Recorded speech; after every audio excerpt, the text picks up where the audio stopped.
Krishna, the Supreme Personality of Godhead, by A.C. Bhaktivedanta Swami, Prabhupāda.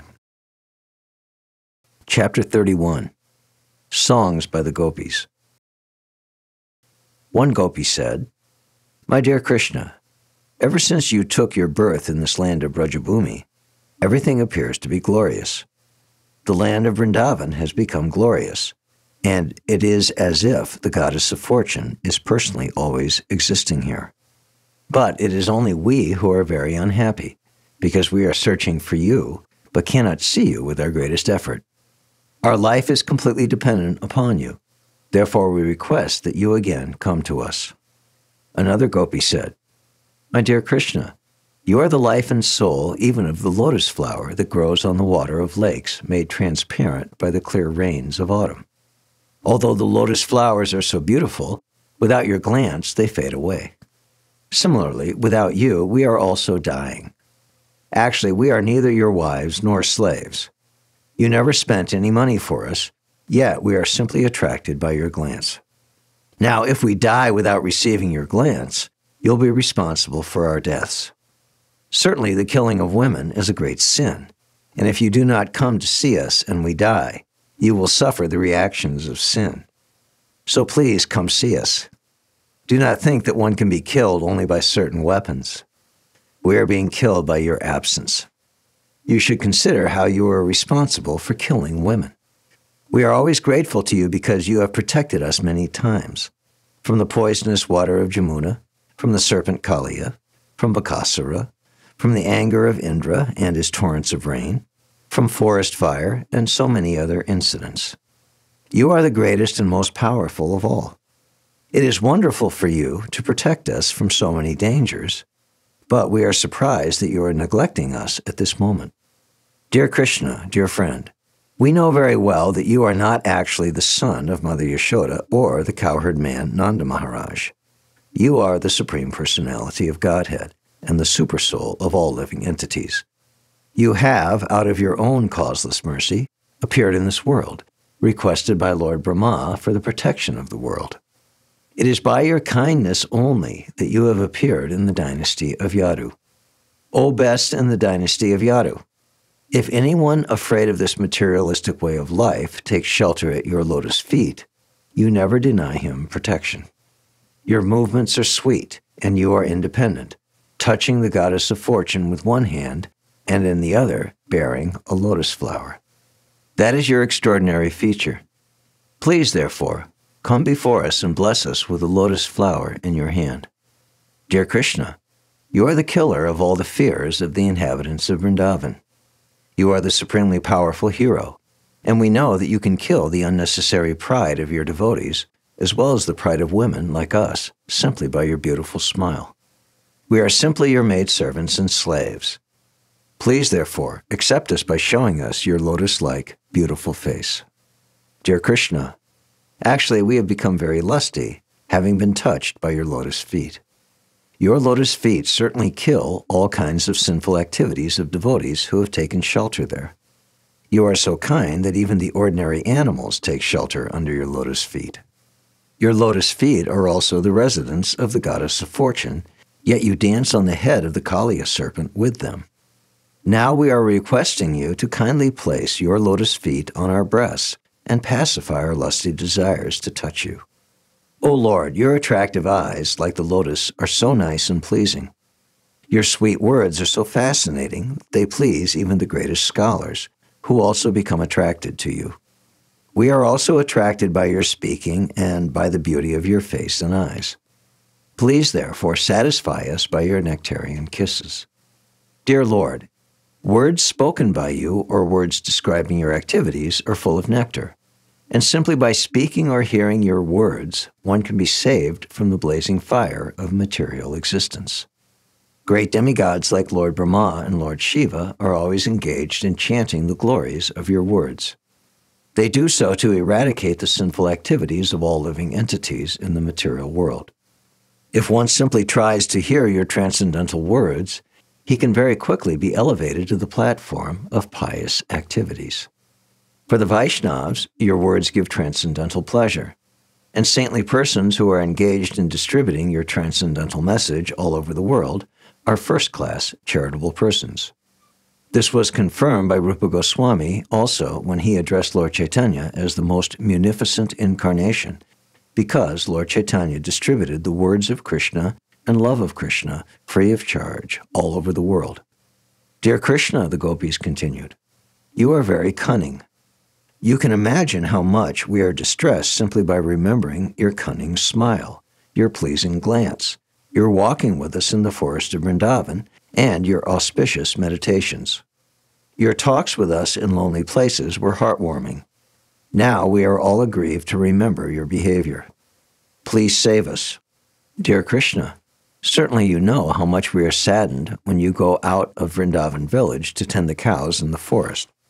How much we are afflicted simply to think that your soft lotus feet are being pricked by the dry grass and the tiny stones in the forest. We are so attached to you that we always simply think of your lotus feet.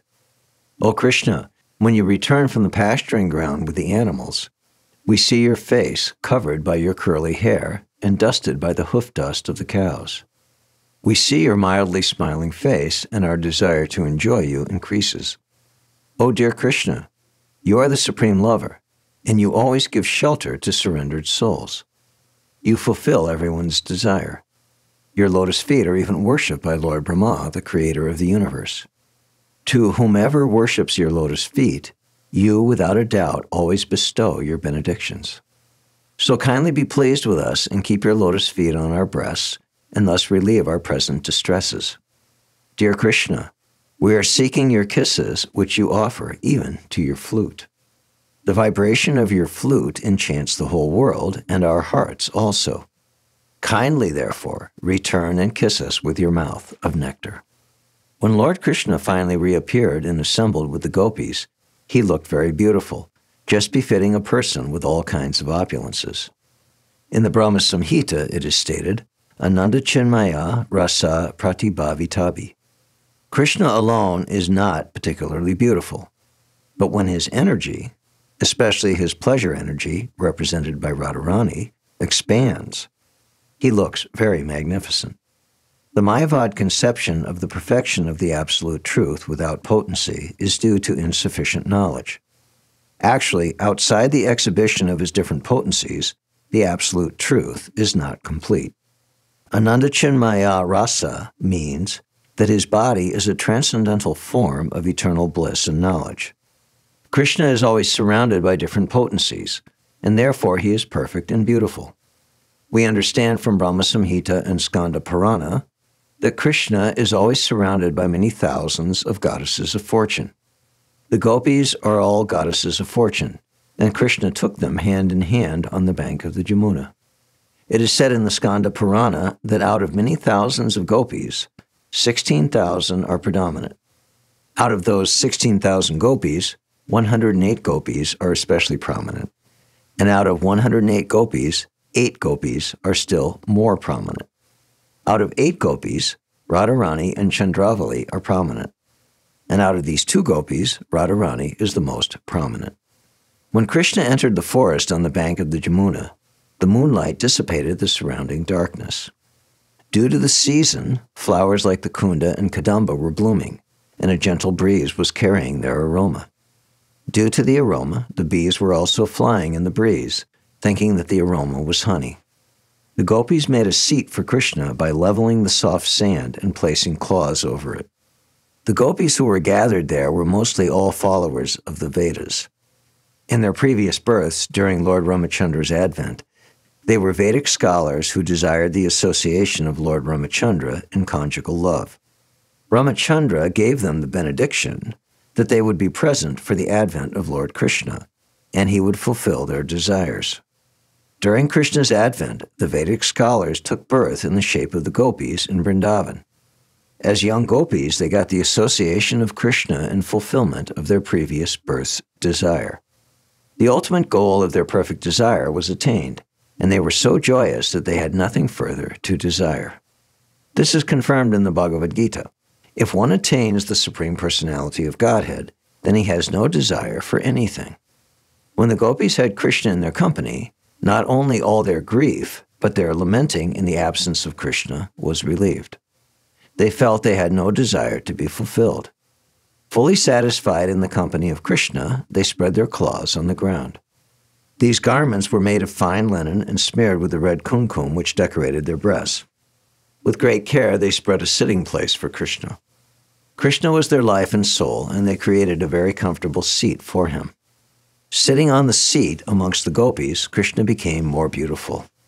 Great yogis like Lord Shiva, Lord Brahma, or even Lord Shesha and others always try to fix their attention upon Krishna in their heart. But here the gopis actually saw Krishna seated before them on their claws.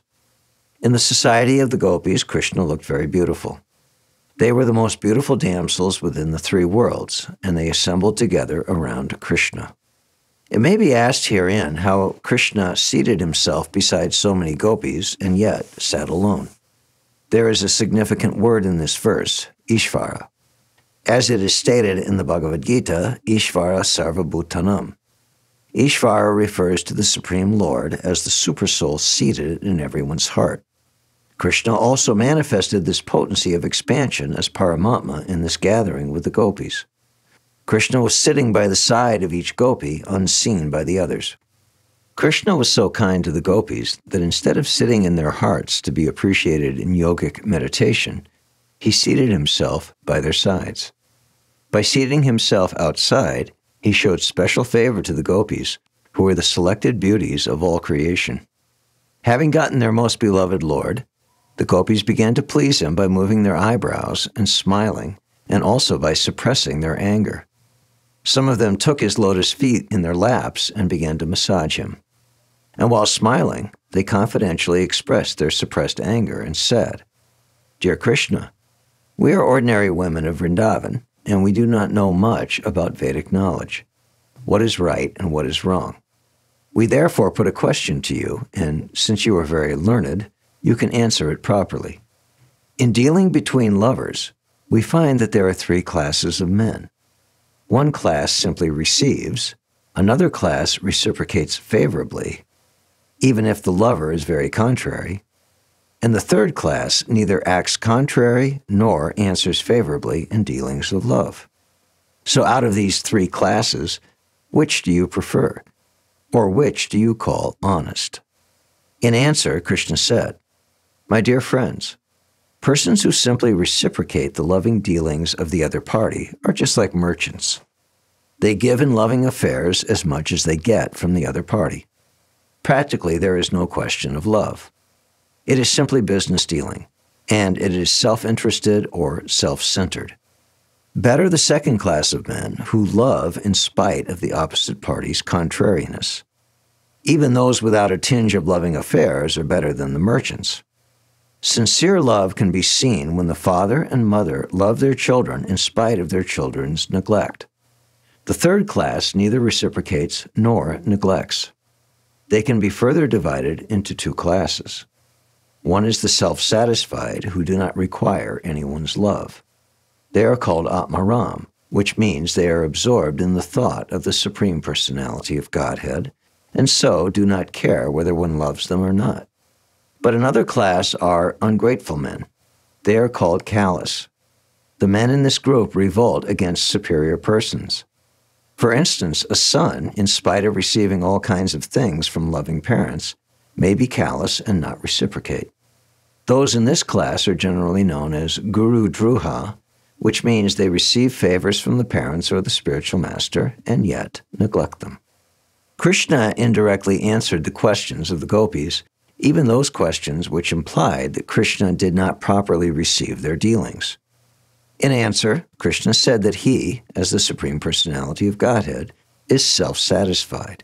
He does not require anyone's love, but at the same time he said that he is not ungrateful.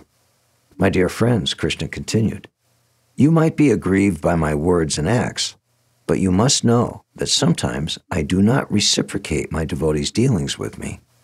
It appears that my devotees are very much attached to me, but sometimes I do not reciprocate their feelings properly in order to increase their love for me more and more. If I can very easily be approached by them, they might think, Krishna is so easily available. So sometimes I do not respond. If a person has no money, but after some time accumulates some wealth and then loses it, he will think of the lost property 24 hours a day. Similarly, in order to increase the love of my devotees, sometimes I appear to be lost to them, and instead of forgetting me, they feel their loving sentiments for me increase. My dear friends, do not think for a moment that I have been dealing with you just like ordinary devotees. I know what you are. You have forsaken all kinds of social and religious obligations. You have given up all connection with your parents. Without caring for social convention and religious obligations, you have come to me and loved me, and I am so much obliged to you that I cannot treat you as ordinary devotees. Do not think that I was away from you. I was near to you. I was simply seeing how much you were anxious for me in my absence. So please do not try to find fault in me. Because you consider me so dear to you, kindly excuse me if I have done anything wrong. I cannot repay your continual love for me, even throughout the lifetimes of the demigods and the heavenly planets.